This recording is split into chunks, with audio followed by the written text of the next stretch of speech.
सूर्यदेव और चंद्रदेव साक्षात देव माने जाते हैं।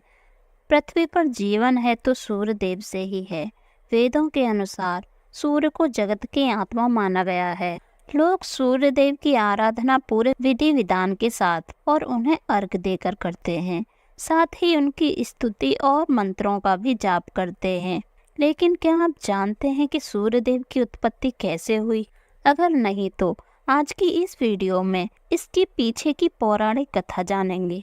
मार्कंडेय पुराण के अनुसार जब पूरे जगत में प्रकाश नहीं था, तब कमलयोनि ब्रह्मा जी प्रकट हुए। उनके मुख से जो पहला शब्द निकला वो था ओम। यह शब्द सूर्य के तेज का सूक्ष्म रूप था। फिर ब्रह्मा जी ने चारों मुखों से 4 वेद प्रकट किए। यह चारों मिलकर ओम के तेज में एकाकार हो गए। ब्रह्मा जी ने प्रार्थना की, जिससे सूर्य ने अपने महातेज को समेटकर स्वल्प तेज को धारण किया। जब सृष्टि की रचना हुई थी, तब ऋषि कश्यप, जो ब्रह्मा जी के पुत्र मरीचि के पुत्र थे, अदिति से हुआ था। अदिति ने भगवान सूर्य को प्रसन्न करने के लिए घोर तपस्या की। उनके तप का फल यह मिला कि सुषुम्ना नाम की किरण ने उनके गर्भ में प्रवेश किया। इस अवस्था में भी अदिति के कठिन व्रत नहीं थमे। वो चंद्रायण जैसे कठिन व्रतों का पालन करती रहीं। यह देख ऋषि राज कश्यप बेहद क्रोधित हुए। उन्होंने कहा कि इस अवस्था में व्रत करने से गर्भस्थ शिशु को नुकसान होगा। इस तरह शिशु मर जाएगा। तुम क्यों शिशु को मारना चाहती हो? यह सुन अदिति ने उनके गर्भ में पल रहे बालक को उदर से बाहर निकाल दिया। यह बेहद दिव्य तेज से प्रज्वलित हो रहा था। इसके बाद सूर्य भगवान शिशु के रूप में अदिति के गर्भ में प्रकट हुए।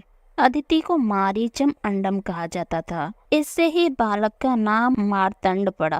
ब्रह्म पुराण में अदिति के गर्भ से जन्मे सूर्य के अंश को विवस्वान कहा गया। गणेश जी को विघ्नहर्ता के रूप में पूजा जाता है।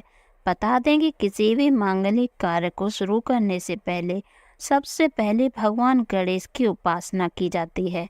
ऐसा इसीलिए क्योंकि भगवान गणेश प्रथम पूज्य देवता हैं। धार्मिक मान्यताओं के अनुसार उनकी उपासना करने से व्यक्ति को सुख, समृद्धि, बल और बुद्धि का आशीर्वाद प्राप्त होता है। बता दें कि गणेश जी गजमुख हैं। यदि हम भगवान गणेश जी के चित्र या प्रतिमा देखते हैं तो उनमें उनका स्वरूप छोटा कद, मोटा पेट और उनकी सवारी के रूप में मूषक दिखाया जाता है। इसी रूप को देखकर एक बार चंद्रदेव ने गणेश जी से मजाक किया था, जिसकी वजह से उन्हें गणेश जी के क्रोध का सामना करना पड़ा। आइए जानते हैं इससे जुड़ी रोचक कथा। एक पौराणिक कथा के अनुसार भगवान गणेश एक बार धन के देवता कुबेर के घर गए थे और उनके अपमान को नष्ट किया था। जब वह वापस घर लौटे थे, तब गणपति जी मूषक की सवारी कर रहे थे और जल्दबाजी में मूषक लड़खड़ाकर फिसल गया और गणेश जी भी मूषक की पीठ से फिसलकर गिर गए। गिरने के बाद गजानन महाराज उठे और उन्होंने अपने आप को देखा। तभी उन्हें एक व्यक्ति के जोर जोर से हंसने की आवाज़ आई। जब उन्होंने आसपास देखा तो आसमान में चंद्रदेव उन्हें देखकर हंस रहे थे। गणेश जी को इससे बहुत बुरा लगा। साथ ही चंद्रदेव ने अभिमानवश व्यंग करते हुए गणेश जी के शरीर और उनकी सवारी का मजाक उड़ाया, जिस पर भगवान गणेश बहुत क्रोधित हो गए। तब गणपति जी ने चंद्रदेव को यह श्राप दिया कि अपनी जिस रोशनी पर तुम्हें इतना अभिमान है वह तुमसे दूर हो जाएगी। भगवान गणेश के ऐसा कहते ही चांद का रंग काला पड़ने लगा और चारों ओर अंधकार छा गया। अपनी गलती का आभास होते ही चंद्रदेव ने गणेश जी से अपनी गलती के लिए क्षमा मांगी और श्राप वापस लेने की प्रार्थना की।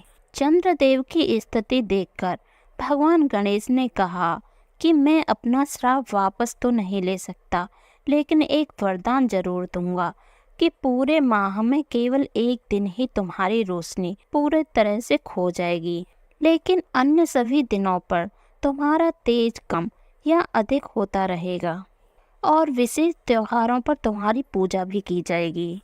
हिंदू धर्म शास्त्रों में वर्णित पौराणिक कथाओं के मुताबिक माता पार्वती की गोद भराई का महोत्सव बड़े धूमधाम से मनाया गया, जिसे देखकर देवराज इंद्र ने वरुण देव, यक्ष और गंधर्वों से प्रसन्नता व्यक्त की। परंतु ताड़कासुर द्वारा माता पार्वती की हत्या का बार बार प्रयास किया जाने को लेकर देवराज इंद्र पहले से ही चिंतित थे। परंतु इस बात को लेकर उनकी चिंता और बढ़ गई कि अब ताड़कासुर माता पार्वती की हत्या का प्रयास और तेज कर देगा, क्योंकि वह किसी भी कीमत पर अपने काल को जन्म नहीं देने देना चाहता था। देवराज इंद्र ने कहा कि 5 देवता कैलाश पर्वत पर जाकर यहाँ ताड़कासुर की निगरानी रखेंगे, ताकि वह माता पार्वती तक न पहुँच सके।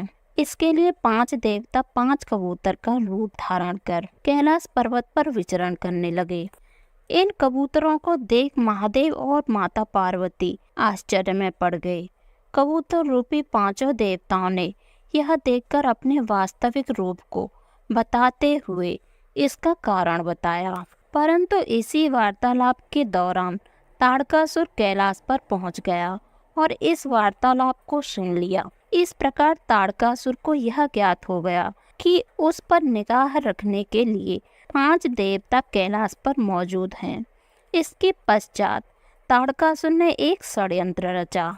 ये महादेव और पार्वती पुत्र कार्तिकेय के जन्म का समय था। महाराजा हिमालय और उनकी पत्नी कैलाश जाने की तैयारी कर रहे थे। उन्होंने अपने साथ निर्मला दाई को भी ले जाने का निश्चय किया। यही निर्मला दाई माता पार्वती के जन्म के समय भी थी। महाराजा हिमालय ने मंत्री से निर्मला को लाने के लिए कहा। इसी बीच ताड़कासुर को इस बात का पता चल गया कि माता पार्वती के माता पिता निर्मला दाई को कैलाश ले जा रहे हैं। महामंत्री के पहुंचने से पहले ही ताड़कासुर ने निर्मला की कुटिया में पहुंचकर निर्मला दाई की हत्या कर दी और स्वयं निर्मला का भेष बनाकर मंत्री के साथ जाने को तैयार हो गया। इस प्रकार ताड़कासुर कैलाश पर्वत पर पहुंच गया। कैलाश पर्वत पर बच्चे का जन्म होते ही ताड़कासुर ने उसे गोद में उठा लिया तथा माता पार्वती को आराम करने के लिए कहा। जैसे ही माता पार्वती को नींद लगी, वैसे ही ताड़कासुर बच्चे को हिमालय के शिखर पर लेकर चला गया और उसे वहां से नीचे फेंक दिया। ये बालक कैलाश पर्वत पर पहरा दे रहे 5 देवताओं में से एक अग्निदेव की गोद में जाग रहा। बालक बहुत रो रहा था। उसकी आवाज़ सुनकर देवी गंगा वहां पहुंची और उसे अपने साथ लाई। माता गंगा बालक को रोते हुए देखकर यह समझ गईं कि उसे बहुत भूख लगी है, इसीलिए उन्होंने कृतिकाओं का स्मरण किया। तब इन कृतिकाओं ने बालक को दूध पिलाया। बालक ने सबसे पहले इन कृतिकाओं का दूध पिया, इसलिए माता गंगा ने इस बालक का नाम कार्तिकेय रखा। जब यह जानकारी गंगा को हुई कि यह बालक उनकी बहन पार्वती का है, तो वे बालक को देने कैलाश पर्वत पर गईं। वहां पार्वती को उनका पुत्र सौंप दिया। एक बार की बात है कि नारद जी हिमालय पर्वत पर तपस्या में मग्न थे।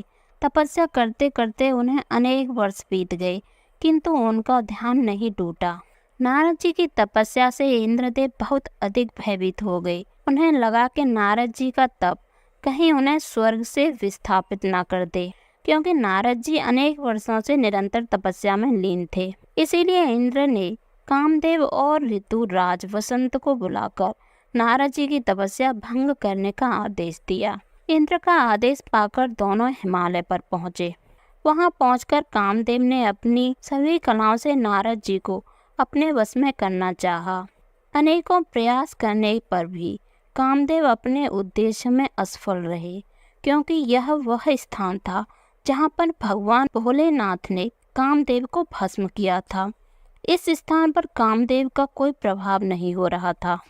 अंत में विवश होकर कामदेव इंद्र के पास लौट गए। वहां पहुंचकर कामदेव ने सारी बात इंद्र को बताई और बोले, हे देवराज, हमारे अनेक प्रयत्न करने पर भी नारद जी पर कोई प्रभाव नहीं पड़ा। यही नहीं, मुझे देखकर उन्होंने बड़े ही मीठे स्वर में मेरा कुशल मंगल पूछा। अब नारद जी में न तो काम का अंश है, ना ही क्रोध का। उधर जब नारद जी की तपस्या पूरी हुई तो उनके मन में अपार हर्ष था। वो सोच रहे थे कि कामदेव के लाख प्रयास करने पर भी उन्होंने अपने तप को पूरा कर लिया। इसके पीछे का मुख्य कारण का पता नारद जी को नहीं चला। वो यह नहीं जान सके कि उस स्थान पर कामदेव की विजय न होने का मुख्य कारण वे स्वयं नहीं अपितु भगवान भोलेनाथ थे।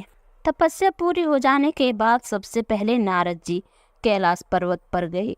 वहां पहुंचकर भगवान भोलेनाथ को अपनी कामदेव विजय के बारे में बताने लगे। उन्होंने बताया कि मैंने कामदेव को जीत लिया है। ऐसा बोलते बोलते नारद जी के मन में कब अहंकार उत्पन्न हो गया वे जान नहीं सके।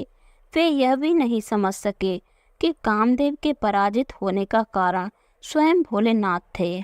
स्वयं भोलेनाथ का कामदेव को उसी स्थान पर दिया गया श्राप था। जब नारद जी शंकर जी को अपनी विजय गाथा सुना रहे थे तो शंकर जी नारद जी से मुस्कुराकर बोले कि महर्षि, आपने अपनी विजय गाथा मुझसे तो कह दी, किंतु अब और किसी से ना कहना। आपकी यह विजय संबंधी बात गुप्त रखने लायक है। अन्य किसी को पता नहीं चल जाए, अन्य किसी को पता चल भी जाए तो कोई बात नहीं, किंतु कमलापति ना जान पाए। नारद जी से शिवजी ने जब यह वचन कहे तो नारद जी बोले तो कुछ नहीं, किंतु उन्हें भोलेनाथ की बात अच्छी नहीं लगी। शिवजी को प्रणाम करके नारद जी वैकुंठ को चले गए। वैकुंठ जाकर नारद जी ने विष्णु जी को प्रणाम किया। कुछ इधर उधर की बातों के बाद नारद जी ने विष्णु जी के सम्मुख भी अपनी कामदेव पर प्राप्त विजय का गुणगान करने लगे। भगवान विष्णु ने नारद जी की बातों को सुनकर सोचा, अवश्य ही नारद जी के मन में अहंकार अपना घर बना रहा है।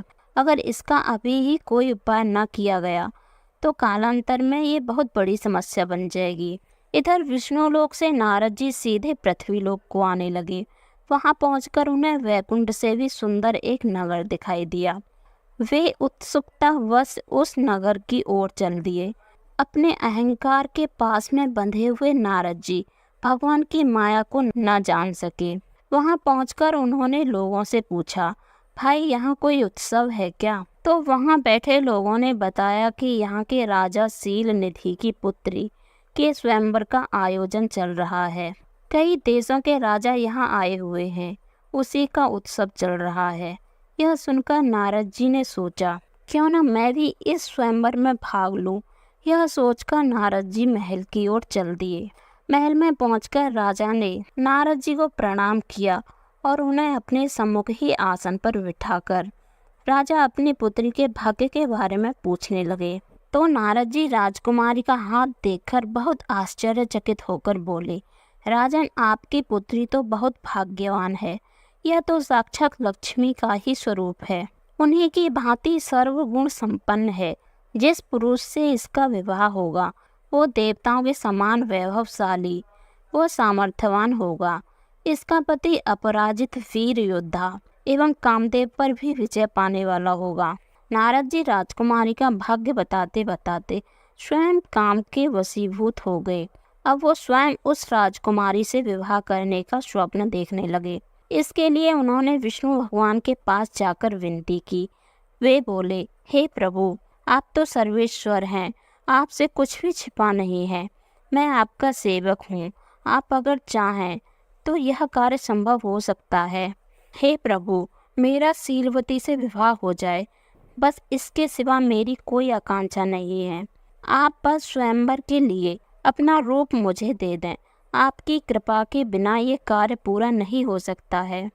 बस यही एक उपाय है जिससे मैं राजकुमारी को प्राप्त कर सकता हूँ। तब भगवान विष्णु मुस्कुराकर बोले, नारद, तुम तनिक भी चिंता मत करो, तुम मेरे पुत्र के समान हो, इसीलिए मैं तुम्हारी सहायता के लिए ये कार्य अवश्य करूँगा।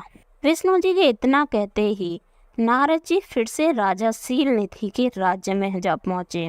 उन्हें विवाह की इतनी शीघ्रता थी तथा मन इतना विचलित था कि नारद जी विष्णु जी के कहे हुए वचनों का अर्थ भी नहीं समझ पाए। उन्होंने सोचा कि प्रभु ने कहा है अपना रूप दे भी दिया होगा, किंतु विष्णु जी तो अपने भक्तों के साथ सदैव वही करते हैं जो उनके लिए उचित होता है। न कि वह जो भक्त चाहते हैं। नारद जी ने भगवान से अपना मुख हरि के समान बनाने को बोला, क्योंकि विष्णु जी को हरि भी कहते हैं। उनका मुख हरि के समान बना दिया। हरि बंदर को भी कहते हैं, तो नारद जी का मुख तो हरि जैसे बना दिया, हरि यानी बंदर जैसा बना दिया। अन्य शरीर प्रभु ने अपने समान बना दिया। इधर नारद जी यह सोचकर कि अब तो भगवान ने मुझे अपना रूप दे ही दिया है, स्वयंवर सभा में जा पहुँचे। उधर स्वयंवर का प्रारंभ हो चुका था। अनेक देशों के राजा सभागार में सिंहासन पर विराजमान थे। उस स्वयंवर में भगवान विष्णु भी पधारे हुए थे। सीलवती हाथों में वरमाला लिए राजाओं के पास जाती और उसके सेवक राजा का परिचय सीलवती को देते। परिचय पाकर सीलवती आगे बढ़ जाती। यही क्रम चलता रहा। अब की बार नारद जी की बारी थी। नारद जी अकड़कर सिंहासन पर बैठ गए। मन अभिमान से पूरी तरह भरा हुआ था। एक तो काम विजयी, दूसरा भगवान विष्णु के रूप में वो खुद को किसी से कम नहीं आंक रहे थे। सीलवती ने जब नारद जी को देखा तो उसके मुख से हंसी फूट पड़ी। वह उसका परिचय लिए बिना ही आगे बढ़ी। नारद जी ने सोचा शायद सीलवती की मुझ पर दृष्टि नहीं पड़ी, तभी वो आगे चली गई। क्यों न मैं फिर से आगे जाकर बैठ जाऊं। ऐसा सोचकर नारद जी फिर से आगे जाकर बैठ गए। कुछ क्षण पश्चात फिर से नारद जी की बारी आई तो सीलवती बिना कुछ कहे मुस्कुराकर फिर से आगे बढ़ गई। ये क्रिया कई बार दोहराई गई, किंतु सीलवती हर बार आगे बढ़ जाती। उस सभागार में बैठे सब लोग नारद जी को देखकर हंसने लगे। अब नारद जी जान गए कि कुछ तो गड़बड़ है, नहीं तो राजकुमारी जयमाला लेकर विष्णु जी के सम्मुख। अंत में राजकुमारी जयमाला लेकर विष्णु जी के सम्मुख जा पहुंची और उनका परिचय लिए बिना ही उन्हें वरमाला पहना दी। यह देखकर नारद जी थोड़े अचंभित हुए। उन्होंने सोचा कि प्रभु ने तो कहा ही नहीं था कि वो भी स्वयंवर में उपस्थित होंगे। नारद जी यह सोच ही रहे थे कि तभी सभागार में उपस्थित एक व्यक्ति ने हंसते हुए कहा, हे राजन, स्वयंवर में आने से पहले अपना मुख दर्पण में देख लेते। इतने सुंदर राजा महाराजाओं को छोड़कर सीलवती एक वानर से विवाह क्यों करेगी। यह सुनकर नारद जी और अधिक अचंभित हुए। वहाँ कहीं दर्पण तो नहीं था। पास ही रखे हुए पानी के पात्र में जब उन्होंने अपना मुख देखा तो वो क्रोध से लाल हो गए। वे क्रोध में आकर विष्णु लोक चले गए। जाते हुए रास्ते में ही उनकी भेंट वैकुंठ की ओर जा रहे विष्णु जी पर पड़ी। साथ में लक्ष्मी जी तथा सीलवती भी थीं। उन्हें देखते ही नारद जी क्रोध में बोले, मैं तो आपको बड़ा भला समझता था, किंतु आप तो उसके विपरीत हो। समुद्र मंथन के समय भी आपने असुरों को मद्यपान कराकर स्वयं रत्न और लक्ष्मी जी को ले गए। शंकर जी को हलाहल विष पिला दिया। वो तो भगवान भोले हैं, आपका कहा कर दिया। सोचो यदि उन्होंने उस दिन उस विष को न पिया होता तो अब तक आपकी सारी माया नष्ट हो चुकी होती और आज मेरे साथ ये छल न हुआ होता। आपने मेरी मनपसंद कन्या को ले लिया, अतः मैं तुम्हें श्राप देता हूँ कि जिस प्रकार आज मैं विरह में व्याकुल हो रहा हूँ, वैसे ही तुम भी अपनी स्त्री के विरह में व्याकुल होकर वन वन भटकोगे। जिस प्रकार मुझे वानर बनाकर मेरा उपहास उड़ाया है, इन वानरों की सहायता से ही तुम अपने कार्य पूर्ण कर पाओगे। जब विष्णु जी ने नारद जी को अत्यंत क्रोधित अवस्था में देखा, अपनी माया का आवरण हटा दिया। जो ही नारद जी के सम्मुख से माया का पर्दा हटा, वहाँ न कन्या रही न नगर रहा। अब नारद जी को सब कुछ समझ आ गया। वे अपनी भूल का पश्चाताप करते हुए विष्णु जी के चरणों में गिर पड़े। नारद जी बोले, हे प्रभु, मुझसे बहुत बड़ी भूल हो गई। मैंने अपने अहंकार के मद में आकर सब कुछ भुला दिया। मुझसे इतना बड़ा पाप हो गया है कि हे प्रभु, मुझे क्षमा कर दीजिए। तब विष्णु भगवान ने उन्हें उठाकर सांत्वना दी। भगवान विष्णु बोले, हे नारद, ये सब मेरी माया का ही प्रभाव था। इस जगत में सब कुछ मेरी ही इच्छा से होता है। जो श्राप तुमने मुझे दिया है उसका भी कारण मैं ही हूँ। हाँ, कुछ समय के लिए तुम अहंकार के वश में आ गए थे। अब मैं अपने भक्त को गलत रास्ते पर कैसे जाने देता, इसीलिए मैंने माया द्वारा तुम्हारा शुद्धिकरण किया था। अब माया और अहंकार कभी तुम्हें छू भी नहीं सकेगा। इतना कहकर विष्णु भगवान अंतर ध्यान हो गए।